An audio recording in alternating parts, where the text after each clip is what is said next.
Alright, welcome back. This is going to be lecture 5. I'll be covering doors and windows, and then we'll be getting a bit into advanced material properties. And there goes my voice. Cool. Alright, so I'm going to start out with one of the thicker walls here just so we can see an obvious difference between what's going to be an interior and what's going to be an exterior. For just kind of visualization, I've set the scale of the drawing right here to 1/16 inch equals 1 foot. I've set the detail level to fine, and I've set this to consistent colors, so we should actually be able to see how the actual wall is broken down while I'm placing it. It's something that kind of helps you visualize what's going down where. So, and making sure you've got the outside on the right side, but usually easy to see too. The other thing is I have my finish face set to interior for this wall, heights level 2 for the for the height. And so I'll just start drawing a house here. No real plan in particular. Just going through. When I did that, I made sure that it snapped to this face so that it snapped to that same finish face. And we can go here. Let's do right there. And finish that off. Okay. So, there we go. Cool. Have it with that. So now let's go to start place some interior walls. So I'm just going to go to the generic interior wall here. Again, I'll make sure the height's set, and then I'm going to change my location line to a finish face, and I'll start placing this here. This might be a little bit different, I think, as far as thickness. Yeah, it's kind of hard to see. It's kind of hard to see, but I think this interior wall is going to have a thicker gypsum for fire rating than the exterior wall does. So move that down here, and then I want this wall to line up with that finish face. So I'm just going to drag this over, and if it snaps, it snaps. If it doesn't, then I'm going to move this down. So let's see, click on that, and we'll grab that handle right there. I don't know if you guys can see it. There's a little tiny dot right there. That's what I'm looking for. So I'll move this here, and I should be able to now click on this, and it's not going to snap. So I'll do that trick again where I'll click on the leader lines right here and get that set to 0 on this side, or so that they're both on that finish face. And then I'll do 0, enter, and that'll get that snapped right into place so that those match up. Okay? So let's throw in a couple more walls here because we're going to do some doors and windows. So let's see, let's do just a gallery across here. And I'll turn off chain, place, place, place. Oops, crooked. Okay, so whatever that is, there's that. Alright, so to use doors in Revit, very simple. Start with the architecture, click on doors, and it's going to have a couple options here by default. I'm going to go with just a generic simple one, so I'll just click on 36 by 80, and the process of actually putting the door in is also super simple. It's going to show you where it's going to physically go in.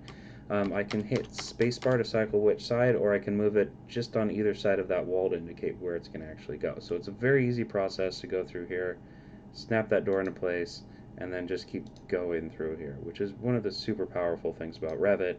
I think I mentioned earlier in the profiles, this is, you don't go to your walls and cut out a space for it for a door or a window, because Revit's going to actually go in there and it's going to put that space in the wall for the door or window itself.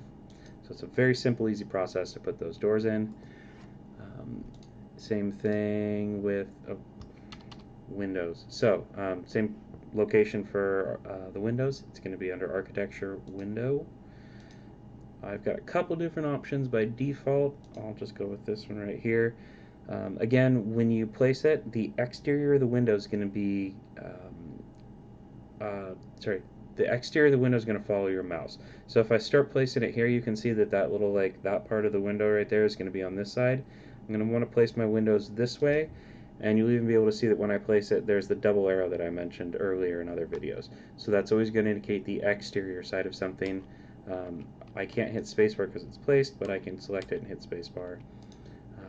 doing spacebar, placing the window like this isn't going to do anything. I'm hitting spacebar and nothing's working. It's where you actually have your mouse physically. So I can quickly go in and do that. Similarly, if I needed to, for some reason, do a whole bunch on one wall, I'd be able to place that, click on it, and then use the array option we talked about earlier. So let's do one set like that, and we'll do 6 of those. Oops, what did I do? Ooh, I don't know what happened there. Let's try that again. So do once. Let's do 3 times. I think it didn't like because it went out. It must have gone past here and screwed something up. So there's 3 windows that I just placed, and that's a good way to get them kind of evenly spaced. It's a little tedious to go in there and place like several windows same distance apart. So just do an array and then ungroup it again, as I mentioned earlier. So we have a bunch of doors, bunch of windows. Once one's placed, you can always go back and come on. There we go. All right, so you can go back and change it.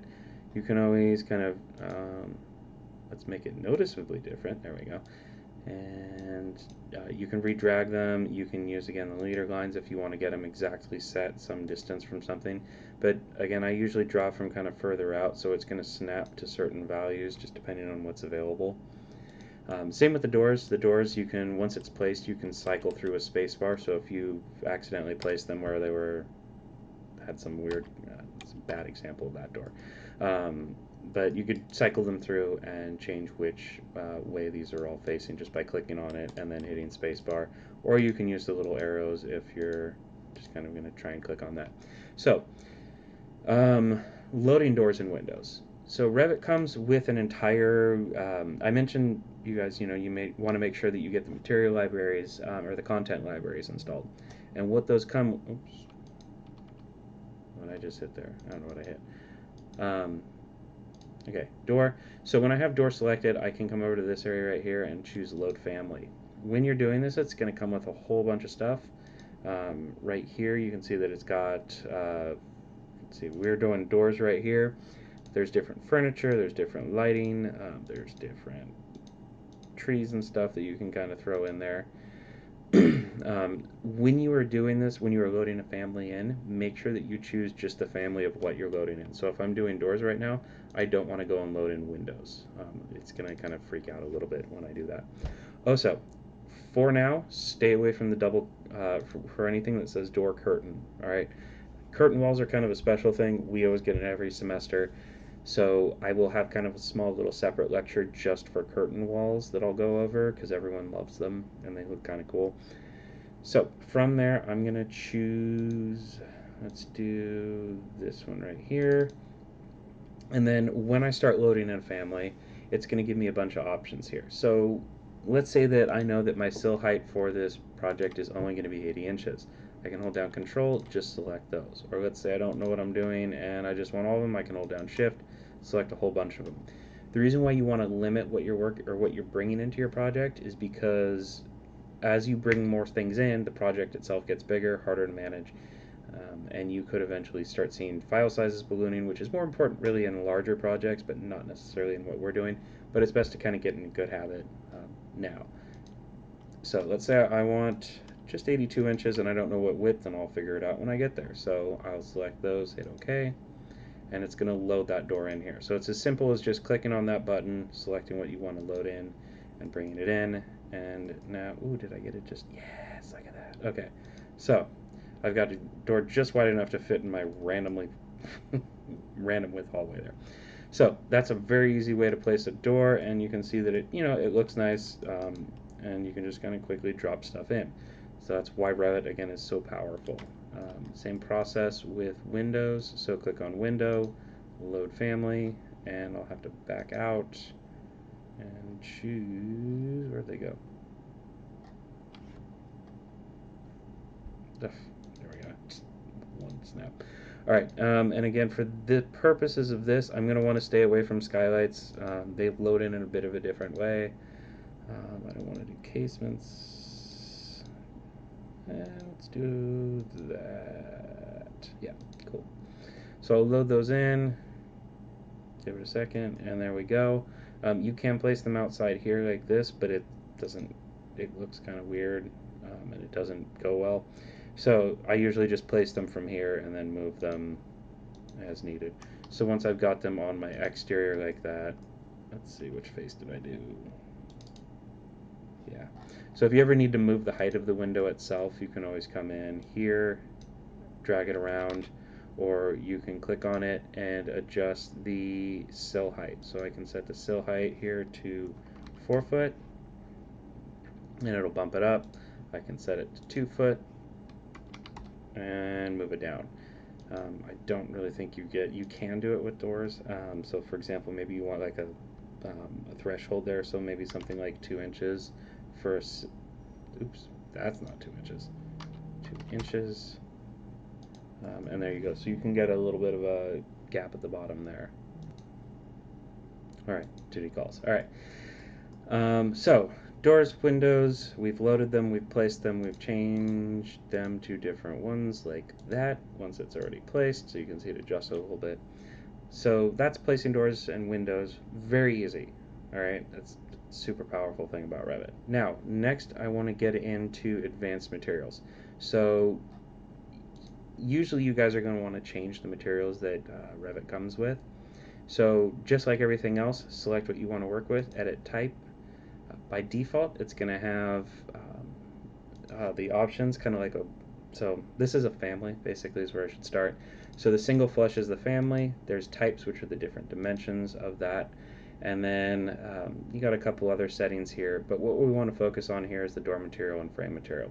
So if I wanted to change, say, the frame on all these doors, now remember, this is a family, they're all models, so if I change one, it's like changing um, a component in SketchUp, where I'm going to change one, it's going to affect all of them. All right, if I wanted to only change that one, I'd have to duplicate it in Revit and create a specific exception to that to do that. So let's say I want to change the frame material, so I'll click on here, click on the little dots, and I'm given these options right here. And I want to change the appearance. So instead of having whatever that is, for that brown, you can see it's got this little thing here where you can kind of change how it displays. Let's do a vase, so you can see just how different ways where how it's gonna render that color if we were to get to that point in this lecture, which we're not. So let's say I want like a kind of like a mocha color instead for the frame. So I would change that door frame. Now when I do that, again, it's going to apply it to all the doors there. So now all the doors, any door that had that same material, that's changed, all right? So let's say I just wanted to change this one door. This, for some reason, this door, it needs to be all black. So we would click on that. I would go to Edit Type, and I'm going to duplicate this door. So this is going to be my 36 by 80, and it's going to be all black, okay? Next, I'm going to come to the door material right here. I'm going to click on this, and instead of messing around with that, what I'm going to do is I'm going to do duplicate. So I'll click on this little down arrow here, and I'm going to do duplicate, and this is going to be door panel black. Be very specific when you're naming things. It makes it way easier for you to find in the future as you're working through your project.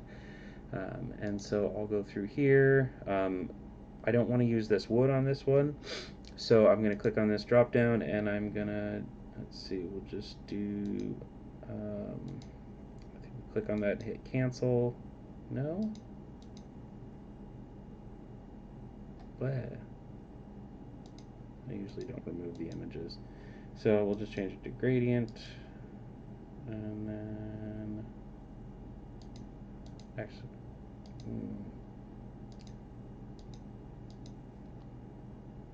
let's back out.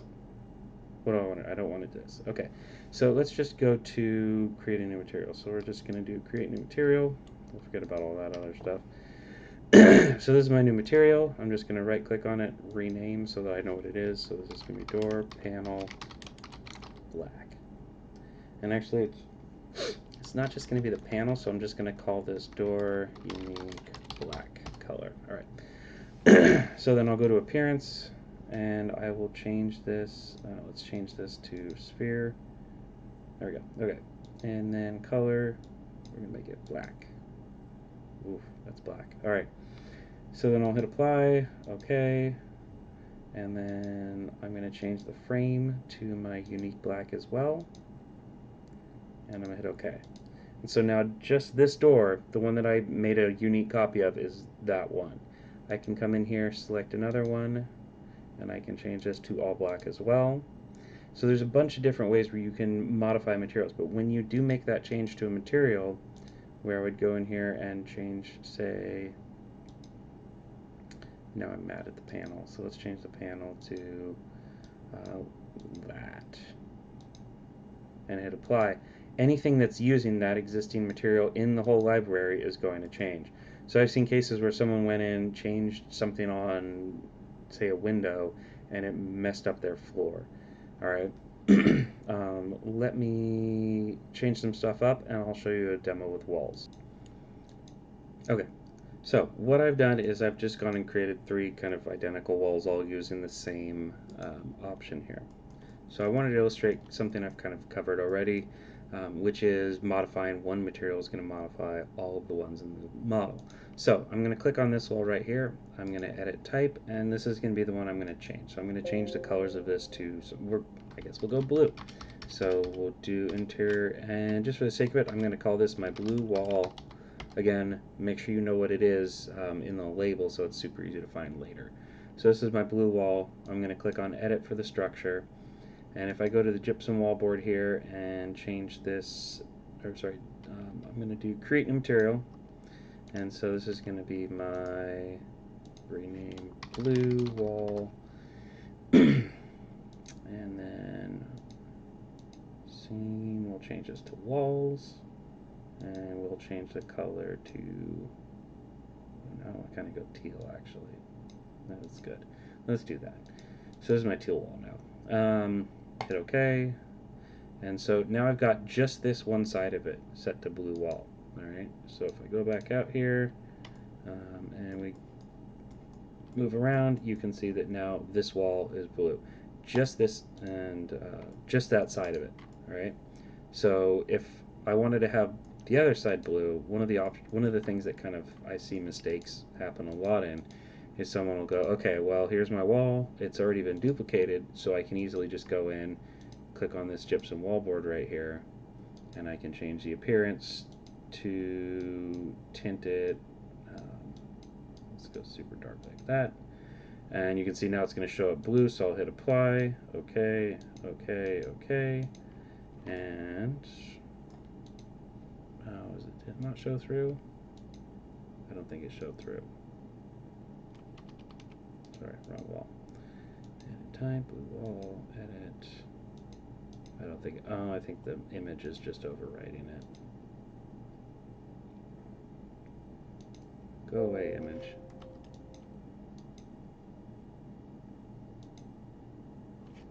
Let's just do image fade, get rid of that. Okay. So someone will go in and they'll go, okay, here's my gypsum wall. I just want to change this one gypsum wall. I've already duplicated the wall, so I'll just change this right here. They'll hit apply, and suddenly every wall in their entire project has turned some kind of crazy blue. So that's what you want to avoid, is doing that thing where you accidentally set something like that. What this means is anytime you have a wall change, so for example, you've got a hallway, it's going to be, say, white in that hallway, and then you've got tile for the bathroom that's on the other side.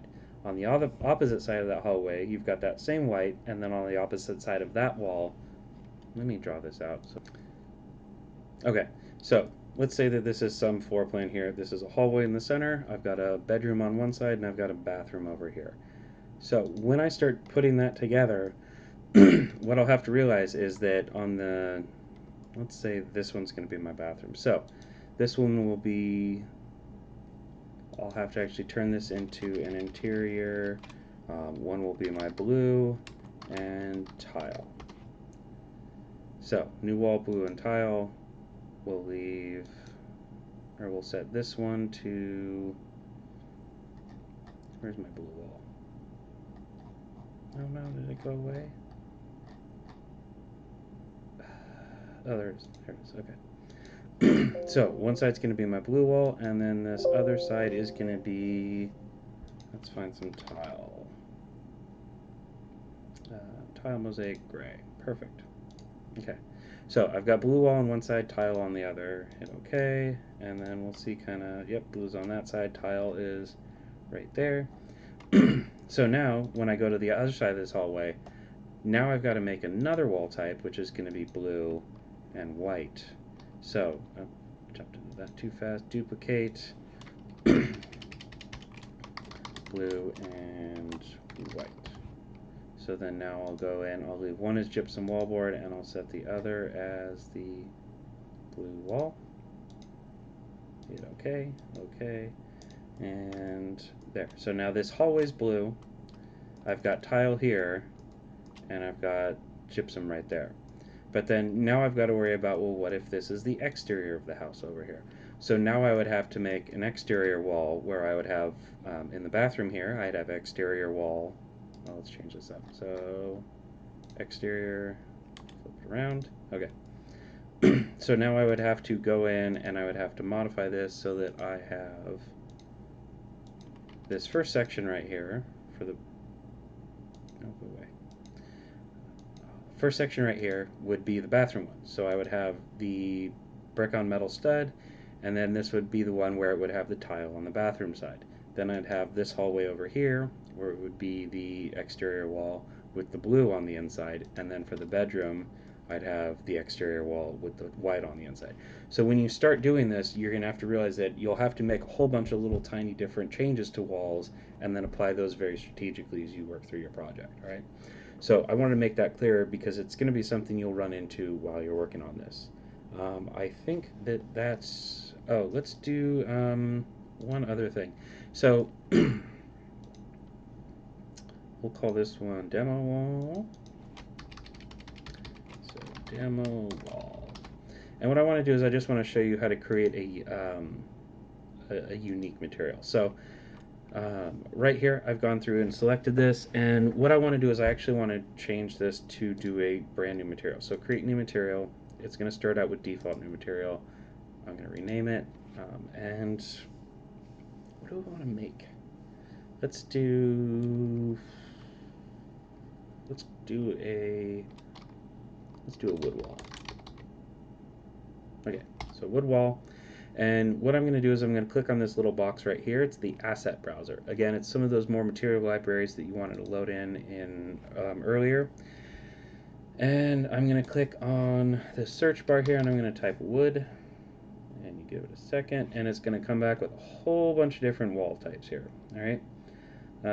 What I'll do is, and again, making sure that I have just this one selected because it's going to load it onto what I have selected. I'm going to click on, ooh, that's cool, that beechwood. Let's do that. All right. So I'm going to I'm going to click on this little arrow right here, and it's going to replace the current asset in the editor. So it's going to zoom that right there, and now I've got that wood wall set. I can close this. There's my beechwood. Hit apply. Okay. So my wood wall's on one side, and it's probably, of course, going to be the side that, oh no, there it is, we got lucky. So it's the side that's facing me. So that's how you would load in an existing asset, okay? It's a pretty easy process. There's a huge material library in Revit, which is really cool. Here's the other thing that you can do with it, though, is, let's go back to my demo wall, edit type, and instead of gypsum wallboard, I'll edit that. We'll do a new material.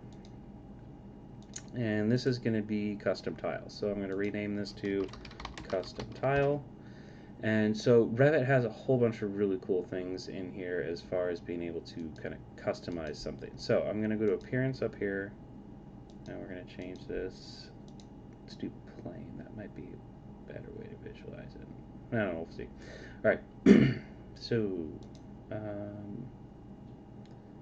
let's see, graphics. No, I don't want to do graphics. Of course, now I forget how to do it. 1 second.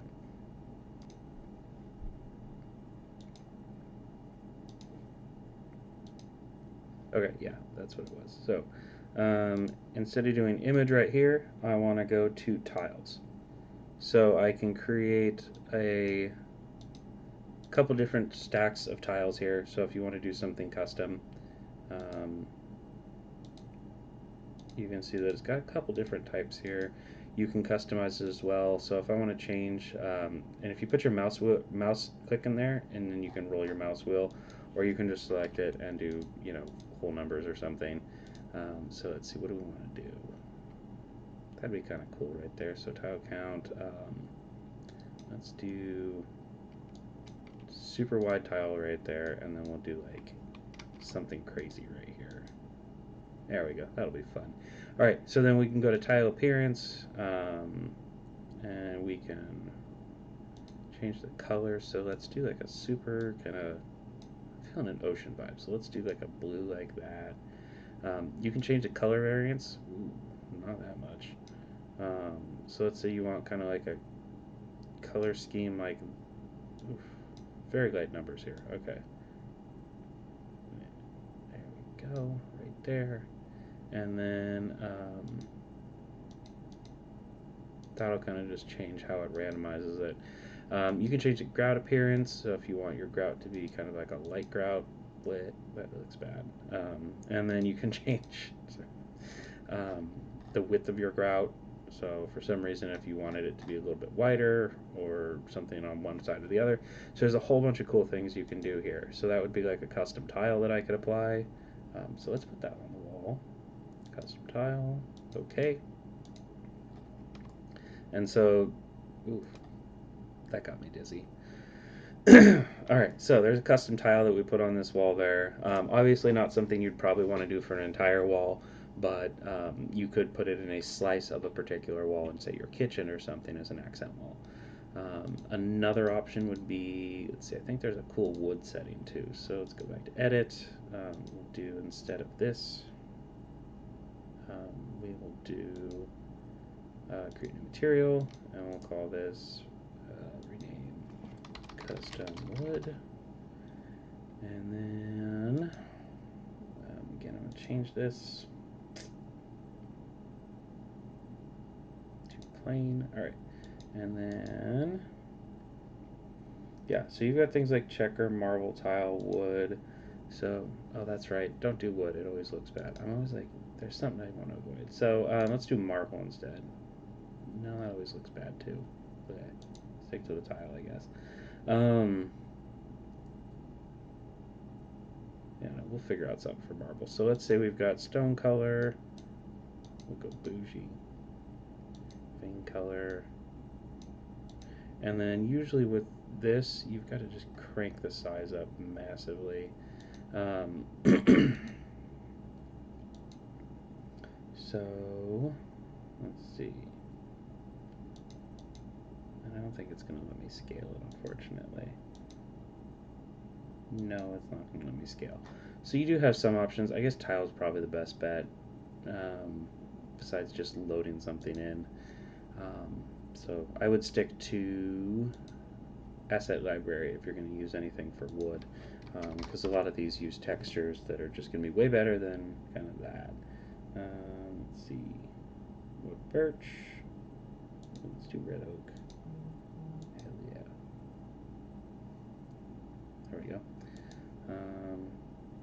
Okay, okay. So there's a custom wood. Again, just a different type, I guess, than what the other one was. So, explore that material browser a little bit, try some things out. Just remember, when you're building walls, anytime you have kind of one material change, it's going to mean you're going to need a brand new wall and sometimes multiple new different walls that you'll have to put in order to accommodate that change. All right. So that's going to be it for this video. I will see you guys in the next one, where we're actually going to start putting in floors and ceilings now that we have all this together. All right. See you in the next one.